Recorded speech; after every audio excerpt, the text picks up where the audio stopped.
So sometimes you come into a situation like this and the evaporator's frozen solid. The only thing you can do is try to get all the ice off. So we're making good progress. Still got a lot to go. And then you get stuff like this, that's going to be nice and fun. But there's always tricks to save time.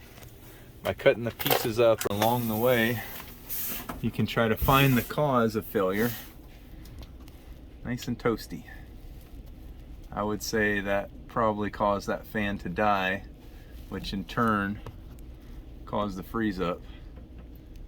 Now there's other issues, or maybe they're connected, but even in defrost, this motor kept running.